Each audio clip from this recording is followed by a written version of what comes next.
Hola, este es el podcast de Proyecto Biblia.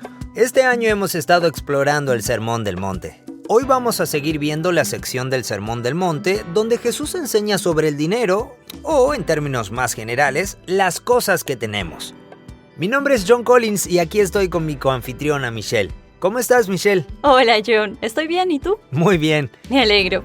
Bueno, repasemos. La primera enseñanza tenía que ver con acumular tesoro celestial, o las cosas del cielo. Si la nueva creación de Dios va a estar llena de abundancia, podemos conectarnos con ella ahora creyendo en esa abundancia, siendo generosos con nuestro tiempo y nuestro dinero. Y cuando hacemos eso, estamos acumulando un tesoro celestial.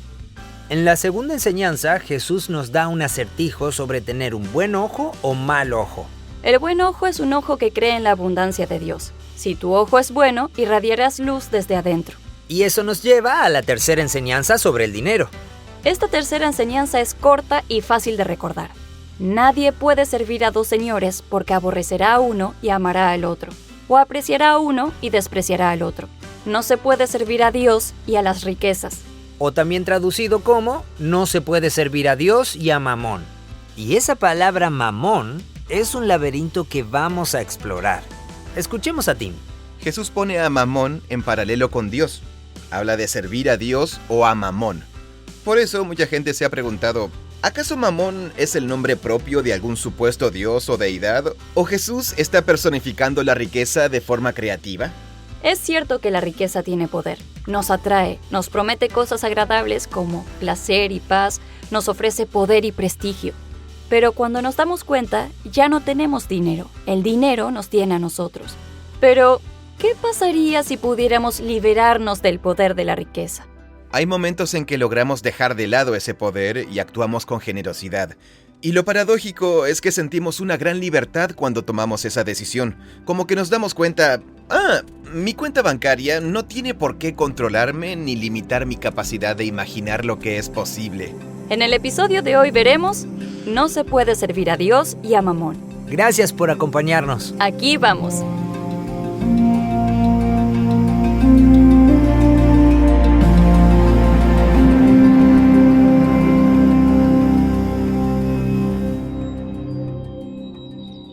Hola, Tim. Hola, John. Aquí estamos, siguiendo nuestra charla sobre el Sermón del Monte. Tal cual. Bueno, estamos leyendo el Sermón del Monte y vamos por la sección en que Jesús habla sobre las relaciones y el dinero y cómo eso se relaciona con ser sus seguidores y unir el cielo y la tierra junto con Él y encontrar la vida verdadera. Una vida conectada con Dios, una vida de amor al prójimo. Sí. ¿Acaso hay algo más central en la mente humana y algo que motive más nuestro comportamiento que nuestro deseo de tener seguridad y placer? Sucede que la seguridad económica, en forma de riqueza o dinero, es básicamente lo que ocupa los pensamientos de la mayoría de los seres humanos la mayor parte del tiempo. Y Jesús tiene mucho para decir sobre las fuentes más profundas de seguridad y estabilidad y el deseo de placer que todos tenemos. Por eso habla tanto sobre el dinero. Él menciona el tesoro en la tierra y el tesoro en el cielo. Sí. Luego habla sobre la metáfora del ojo que exploramos en la última conversación. Y ahora, en este dicho del Sermón del Monte, va a usar otro contraste binario que un poco se conecta con el tesoro en la tierra y en el cielo.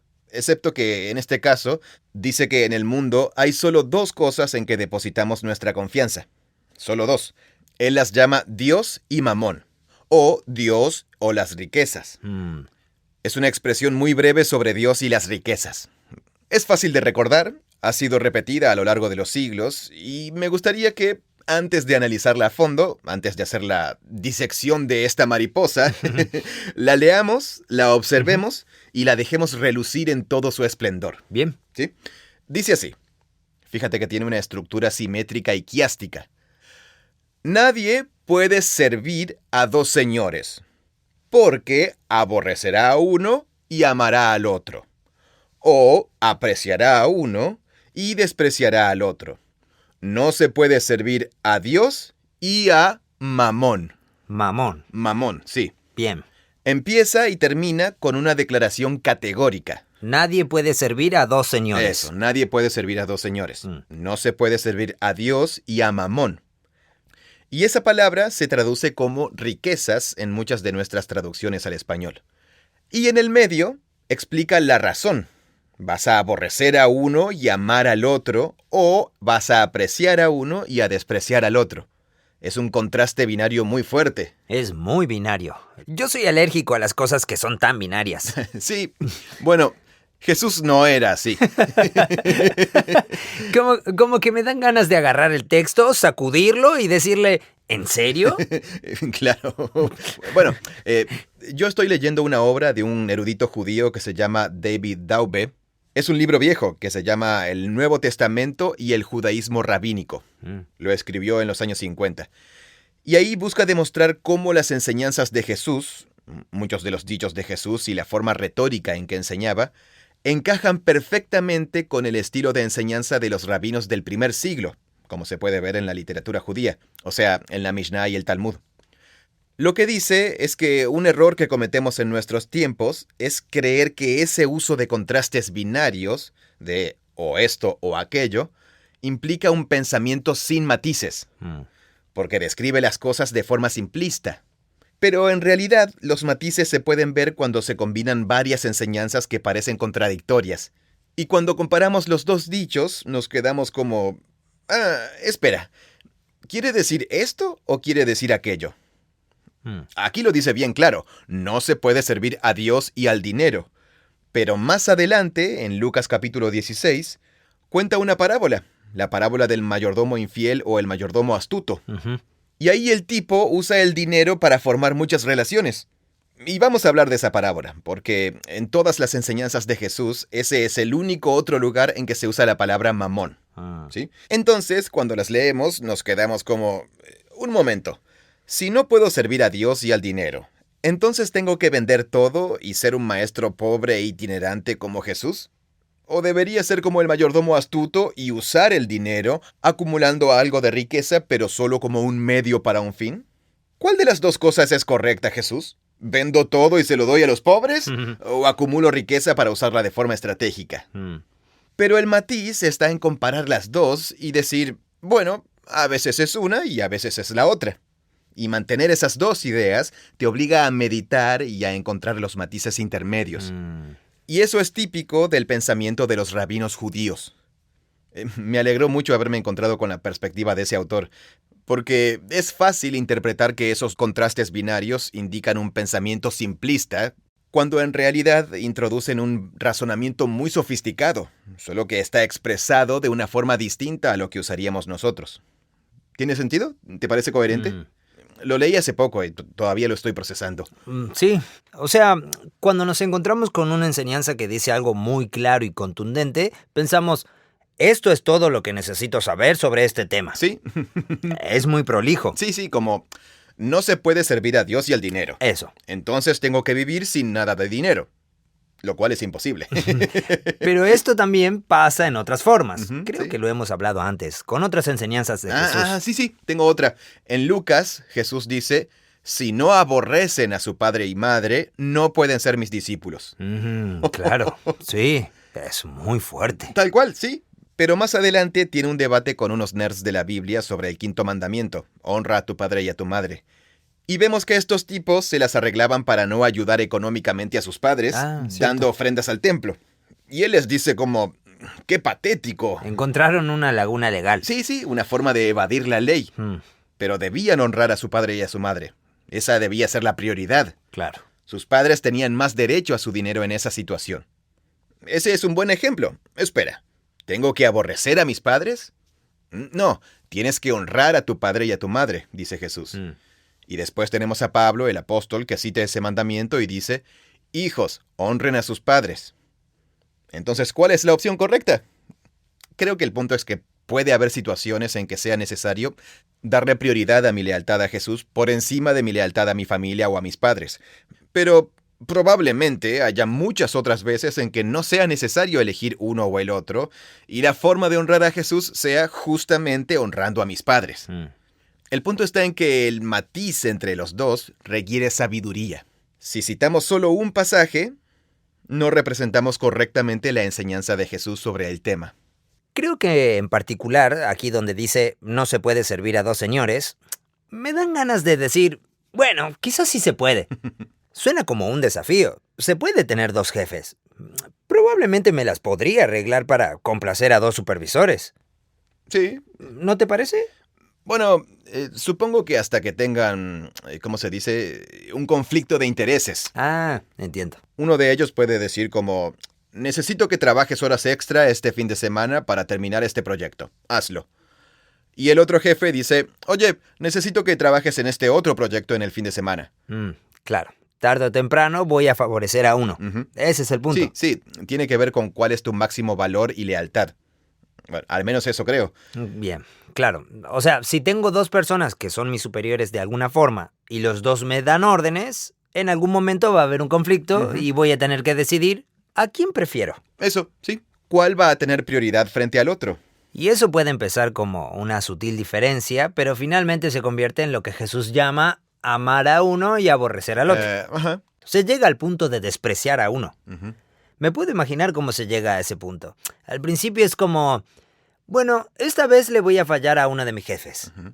Y después de hacerlo varias veces, tarde o temprano, es como, amigo, ese jefe ya me cae mal. Me empieza a molestar. Me empieza a molestar. Estoy empezando a detestar esta relación. Claro, sí, ya veo. Bueno, con eso de amar y aborrecer y con apreciar y despreciar, tenemos de nuevo uno de esos contrastes binarios extremos. No creo que esté hablando necesariamente de aborrecer de forma literal. En la Biblia hebrea, la primera vez que se habla del amor y el aborrecimiento, o del odio de esta forma, como un contraste binario, es en la historia de Jacob. ¿Sí? Bien. Dice que amaba a Raquel, pero aborrecía a Lea. Lea era aborrecida. Pero creo que nadie piensa que Jacob la odiaba de verdad. Es una prioridad relativa y se expresa con un contraste muy extremo. O sea, en comparación con una, y de hecho casi suena como algo que podría decir un rabino, en comparación con ella es como si aborreciera a la otra. Después de fallarle muchas veces a uno de los jefes, sí, no es que llegas a odiarlo en serio, pero... Bueno, puede que tu jefe sí piense que lo odias. Sí, pero además tu actitud hacia él es tal que fácilmente podrías comenzar a sentir que... Bueno, desprecio no estaría tan lejos. Sí, es cierto. Te pedí que hicieras esto y no vas a hacerlo. Se ve que no te importo. Parece que hay momentos en que seguir a Jesús y expresarle nuestra devoción al Dios de Israel implica usar el dinero de una forma que va en contra de lo que se considera una sabia gestión financiera o un uso estratégico de las riquezas.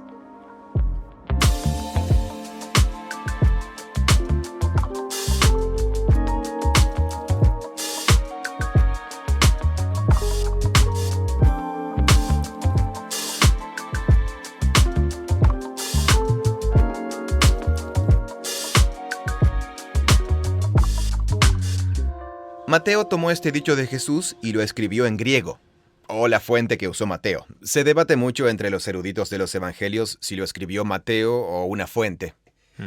Pero Jesús, como ya sabemos, hablaba en arameo o en hebreo, y casi seguro en ambos. Y la palabra que se traduce como riquezas no está en griego porque Mateo no la tradujo. Él simplemente escribió con letras griegas esta palabra semítica. Podría ser hebrea o aramea. La palabra es mamón. Es un enigma. No sabemos por qué Mateo no tradujo esta palabra de las enseñanzas de Jesús y decidió transliterarla. Y eso es fascinante. ¿Porque mamón es una palabra aramea? Sí, mamón es una palabra semítica que se encuentra en hebreo antiguo y en arameo. Ok. Y esto es súper interesante. Jesús pone a mamón en paralelo con Dios. Habla de servir a Dios o a mamón. Por eso, mucha gente se ha preguntado, ¿acaso Mamón es el nombre propio de algún supuesto dios o deidad? Porque no se puede servir a Dios y a Mamón, suena como que son dos deidades rivales.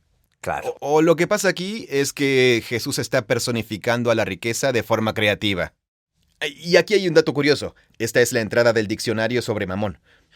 Es un diccionario muy único que se llama Diccionario de Deidades y Demonios en la Biblia. Oh, wow. Sí, lo tengo hace varios años y no dejo de descubrir cosas interesantes. Está lleno de... Suena divertido. Sí, es súper interesante. Bueno, si te surge alguna duda sobre algún ángel, demonio o un dios en la Biblia, no hay mejor lugar. Se escribió a finales de los 90. Bueno, en fin. ¿Es tu almacén de esos temas? Sí, es el almacén de todo el conocimiento antiguo sobre demonios y deidades. En fin, P.W. Vanderhorst escribió el artículo sobre Mamón. Y lo que dice es que es probable que la palabra mamón sea el sustantivo que deriva de la raíz semítica amain. Amain. Amain, que tanto en arameo como en hebreo, de ahí proviene nuestra palabra amén, que significa afirmar algo como confiable. Cuando decimos amén, estamos diciendo, estoy de acuerdo en que esa es una afirmación digna de confianza. Entonces es probable que el sustantivo mamón derive de amain. Tiene una M agregada al principio porque así se suelen formar los sustantivos en los idiomas semíticos. Se les pone al principio lo que nosotros llamamos M o mem. Entonces así surgió la palabra ma'amón y después se abrevió a mamón. Por eso el significado del sustantivo es aquello en lo que confías. Mamón, aquello en lo que confías. Que resulta ser una muy buena descripción del dinero. Sí. La cosa en la cual confías. Luego dice, en la enseñanza de Jesús, Mamón es personificado como una especie de poder sobrenatural que está en competencia con Dios y tomando posesión de la gente puede evitar que dediquen su devoción a Dios y hacer que lo aborrezcan. Algunas personas debaten si Jesús está personificando la riqueza y hablando de forma metafórica, o si realmente cree que hay una especie de fuerza espiritual o supernatural que usa el mamón como una forma de engañar a los humanos. Y se puede argumentar que ese sería un muy buen resumen de la forma en que se describe la riqueza en la Biblia hebrea. ¿Como un poder? Sí, como un poder que engaña a los seres humanos para que confíen en algo que los lleva a la muerte. De todas las palabras diferentes que se podrían usar para describir el dinero... Sí, él escogió mamón en este caso. Una de ellas es mamón. ¿Qué tan común es esa palabra? No es muy común. Solo aparece una vez más en las enseñanzas de Jesús. ¿Y en la Biblia hebrea? No aparece en la Biblia hebrea. Aparece en las... Así que es una frase muy única. Aparece en la literatura judía del período del Segundo Templo. Bien. Ese es un buen ejemplo. No viene de la Biblia hebrea.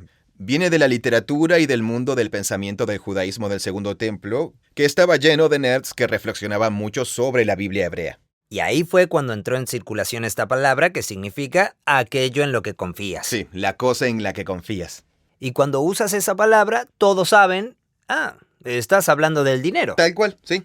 No estás hablando de Dios, estás hablando de la riqueza.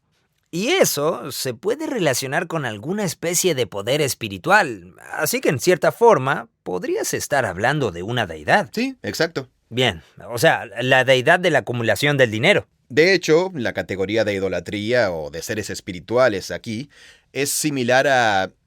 Los profetas bíblicos suelen burlarse de las estatuas de los ídolos que las personas adoran y dicen como... Se están postrando ante algo que hicieron ustedes mismos.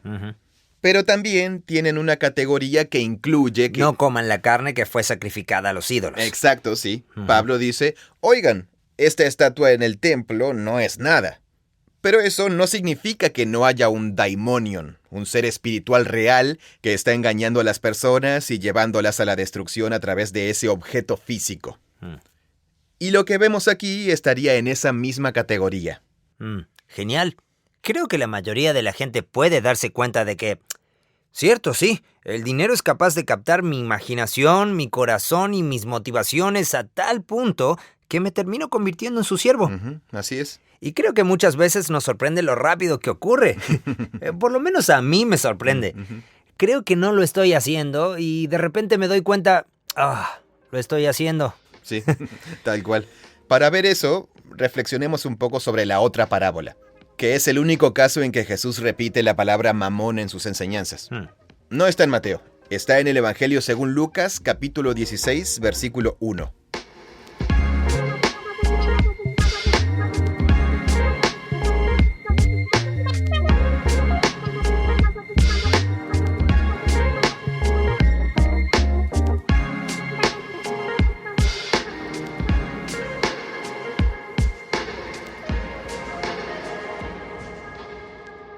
La parábola empieza en Lucas 16, versículo 1. Vamos a leer de la Nueva Biblia de las Américas. John, ¿podrías leerla? Sí, claro. Bien, dice así. Decía también Jesús a los discípulos: había cierto hombre rico que tenía un mayordomo, y éste fue acusado ante él de derrochar sus bienes. No era muy buen mayordomo. No hacía bien lo suyo. Sí, un irresponsable, sí, no es bueno para la tarea. Sí, estaba derrochando el dinero. Ujú. Bien, sigue.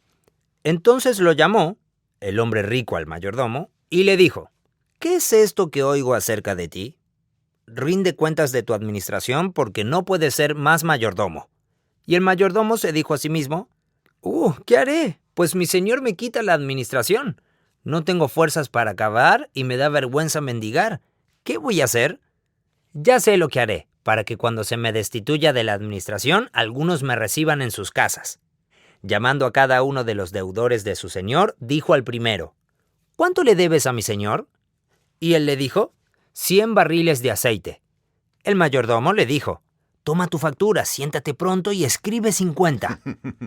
Después dijo a otro: ¿y tú cuánto debes? Y él respondió: 100 medidas de trigo. El mayordomo le dijo: toma tu factura y escribe 80. El señor elogió al mayordomo injusto porque había procedido con sagacidad. Un pequeño giro al final. Sí, esa es la parábola. Sí, y después hay una frase más. Sí, hace una pequeña reflexión, ¿sí? Pero si lo vemos hasta ahí, la parábola en sí misma, lo que uno espera que diga el amo es que... ¿Qué estás haciendo? Ujú. Porque sería como: no estabas administrando bien mis posesiones, entonces te despedí. Y ahora las acabas de administrar todavía peor. Claro, aún peor. Totalmente. Sí, le dijo a todos que escribieran menos de lo que debían. Exacto, sí. Y ese giro al final ha sido objeto de largos debates en la interpretación de esta parábola. Las parábolas de Jesús suelen terminar con un giro. En esencia, lo que hace es poner al amo en la posición que va a tomar Jesús al resumir la idea principal de la historia. Es interesante. Ujú. Lo lógico sería que el amo esté enojado. Bueno, lo que me parece interesante es que al principio de la parábola no dice por qué al amo no le gusta su estilo de administración. ¿Cierto? Sí. O sea, ¿por qué? Bueno, lo que dice literalmente es que estaba derrochando sus posesiones. Estaba perdiendo dinero en lugar de generar ganancias. Ah, entonces sí lo dice. Bien. Sí. No estaba generando ganancias. Eso. Ujú. Quizá porque hacía cosas como estas todo el tiempo. Así que bueno, por una razón o por otra, no estaba generando ganancias con las posesiones de su amo. Por eso lo despide. Hmm. Y lo que hace es tomar lo que su amo le ha confiado y en lugar de intentar lograr la mayor ganancia posible de esas últimas cuentas, lo usa de manera instrumental para un bien mayor o más elevado, que es crear conexiones sociales. Y creo que en el contexto de la antigüedad, y en realidad pasa lo mismo hoy en los negocios y en las relaciones, cuando le haces un favor a alguien, estás fomentando una reciprocidad. Y eso hace que las personas estén más dispuestas a ayudarte cuando lo necesites. Eso es lo que está haciendo, no hay dudas. Sí, apenas se desvinculó del trabajo, cuando se dio cuenta de: me están por echar. Es como que pensó: ¿cuál es el verdadero valor de esta responsabilidad? El valor real está en construir relaciones. Y creo que lo que es escandaloso en esta parábola es que lo hace de una manera que parece deshonesta o sospechosa, porque está regalando un dinero que ni siquiera es suyo. Sí, totalmente. Es de su amo. Ujú. Y eso es raro. Sí. Pero después el amo le dice: buen trabajo, fuiste muy sagaz. Tal cual. Es como que la forma en que Jesús cuenta la parábola hace que parezca literalmente poco realista. Pero sí es realista, según el marco más amplio que Jesús tiene en mente, que es... Bueno, creo que ahora tendríamos que leer su interpretación y después considerar el contexto de Jesús.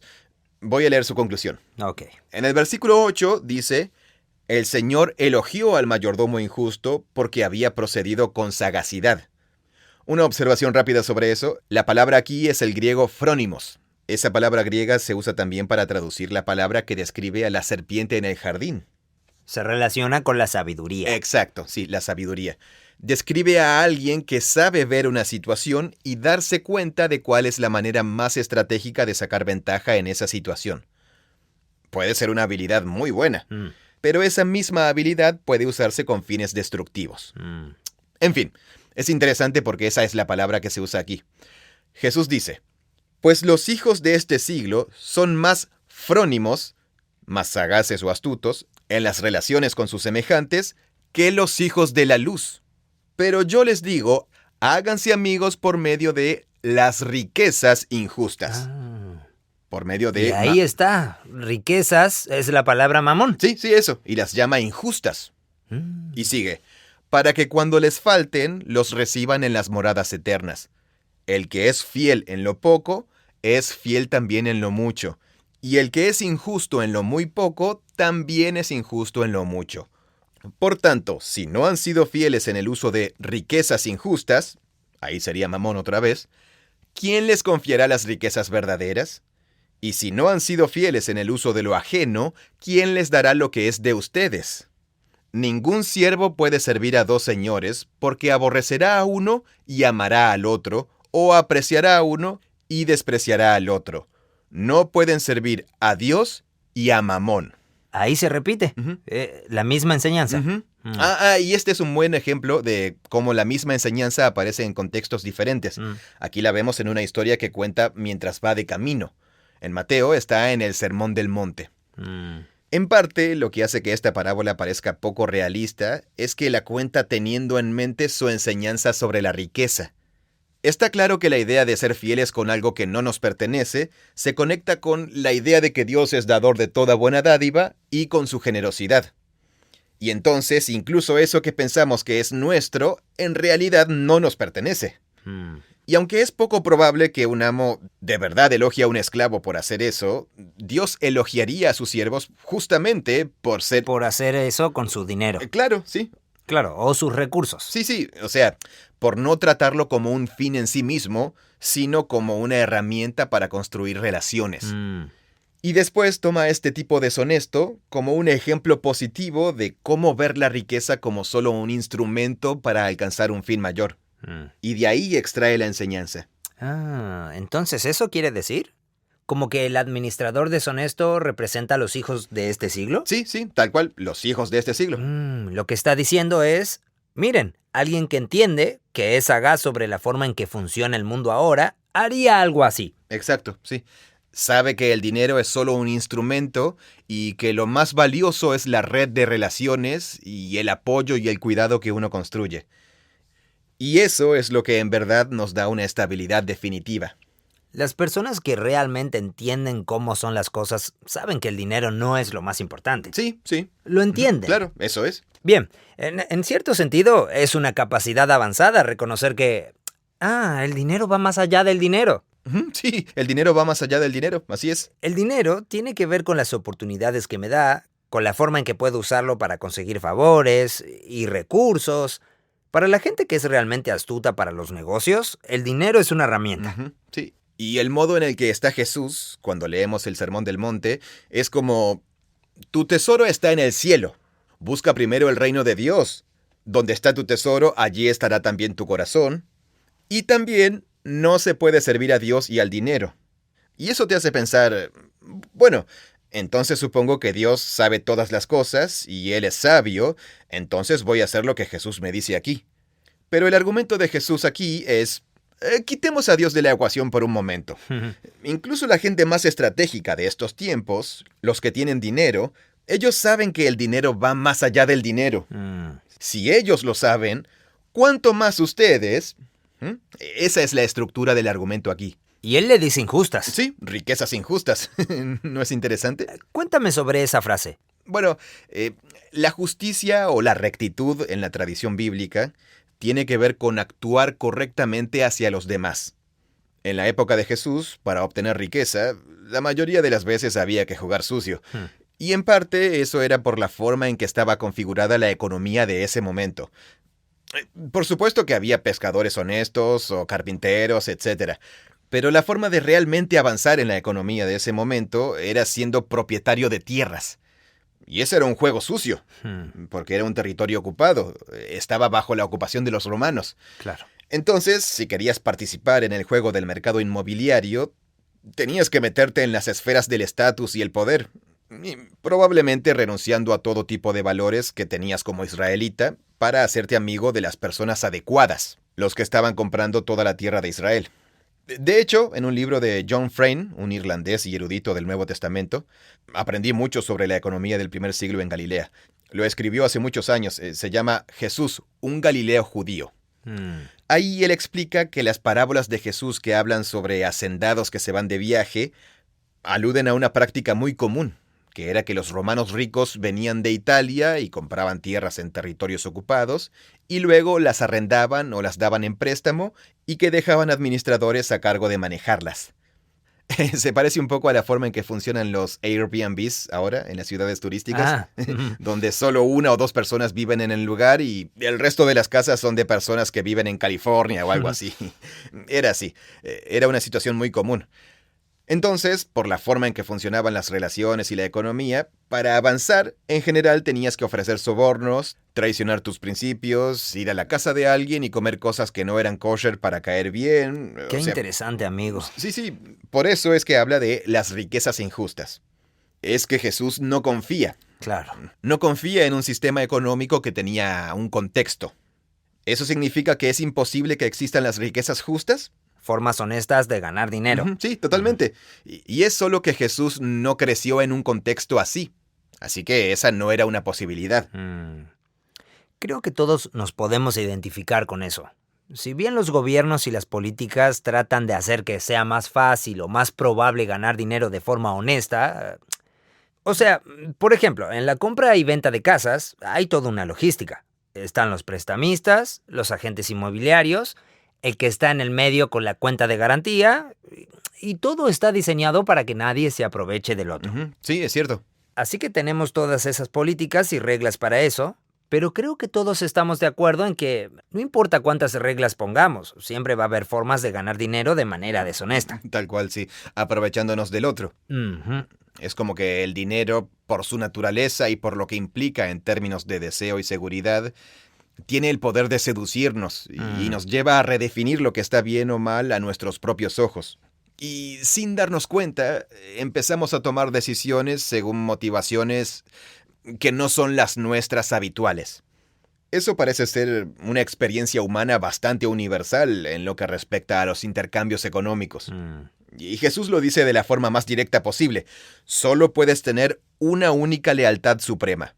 ¿Es Dios o es Mamón, el dinero en el que confías? Cuando Jesús dice riquezas verdaderas en esa parábola, ¿se refiere al tesoro del cielo? Cierto, sí, riquezas verdaderas.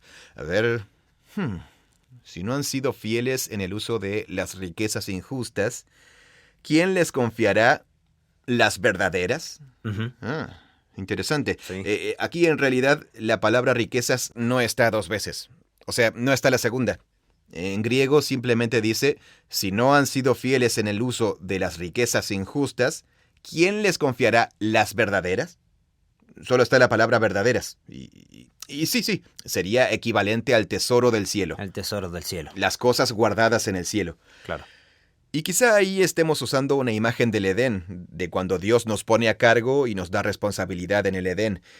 Y esta es una analogía de eso con los seres humanos como imágenes de Dios y sus representantes, que tenemos a cargo la administración de la nueva creación, con la idea de administrar y supervisar. Y el significado literal de esa metáfora, bueno, no lo sabemos. Jesús nunca lo dice. Y seguramente tuvo buenos motivos para no hacerlo. Habrá que esperar. Sí, un día lo sabremos. Sí.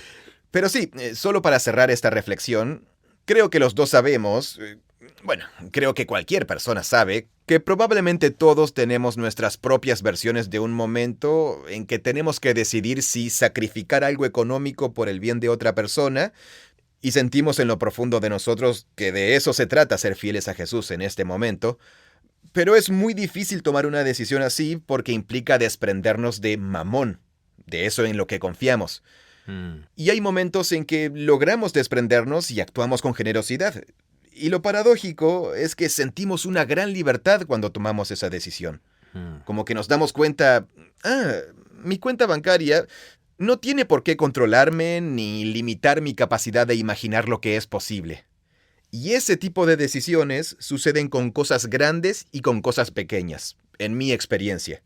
Y creo que aquí Jesús está tomando esa dinámica o esa tensión y la plantea de forma extrema. Una reflexión que me surge es que si pensamos en qué significa servir a Dios y no a Mamón, y luego cuando vamos a la parábola, la ilustración que nos da Jesús es, imagina que eres un mayordomo, un administrador. De la riqueza de otra persona. De la riqueza de otra persona. O de sus recursos. Claro. Entonces, por un lado, hay un cierto desapego como, esto en realidad no es mío, lo estoy administrando. Ese es un tema común en las enseñanzas de Jesús. Sí, y es un tema común en la Biblia hebrea también. O sea, nos lleva toda una vida a reorientarnos a eso. Sí, tal cual. Pero por otro lado, es como, bien, ¿de quién son estos recursos? Y si son de Dios, ¿qué quiere que haga con ellos? Y eso es lo que me parece tan sorprendente y maravilloso de esta parábola, que Dios quiere que seamos agresivamente generosos con su dinero. Sí, está bueno. ¿Cierto? Sí. Que hagamos lo que ninguna otra persona querría que hagamos con su dinero. Sí, y tal vez, y probablemente ese sea el giro final, cuando dice que el amo elogió al mayordomo, es algo que sí sucede en la economía de Dios. En la economía de Dios, sí. Allí sí pasa. Y eso es lo que quiere decir Jesús cuando los llama los hijos de... ¿cómo los llama? ¿Los hijos de la luz? Sí, los hijos de la luz. Los hijos de la luz. En comparación con las personas que están atrapadas en la economía de hoy, aquellos que dejan que su imaginación esté controlada por la economía de la nueva creación, se dan cuenta de que aquel que realmente es dueño de todo esto, en realidad quiere que lo comparta. Quiere que lo comparta. Quiere que sea generoso. Sí. Que perdone deudas, que lo arriesgue todo. Sí, bien dicho. Es un gran desafío. Además, la parábola está narrada de una manera magistral. La forma en que fluye entre el mundo de la historia y la invitación de Jesús a ver el mundo real. Bueno, con esto termina el tercer dicho sobre la riqueza. Jesús tiene 4 dichos en esta sección. Primero, contrasta el tesoro de la tierra con el tesoro del cielo. Luego, cuenta 2 parábolas cortas. Primero la parábola sobre el ojo, el buen ojo y el mal ojo, y después esta parábola sobre Dios y Mamón, los 2 señores. Y va a cerrar esta sección con una larga enseñanza sobre la riqueza y la preocupación, la ansiedad. Así que se puede ver que está mostrando la riqueza, el dinero, desde todos esos ángulos. Y cuando combinamos todas esas perspectivas, las 2 parábolas y lo que dice sobre el tesoro del cielo y el tesoro de la tierra al principio y al final, podemos llegar a una comprensión más profunda sobre la riqueza que si no tuviéramos todos esos dichos. Así que nuestra próxima conversación va a ser sobre la riqueza y la ansiedad.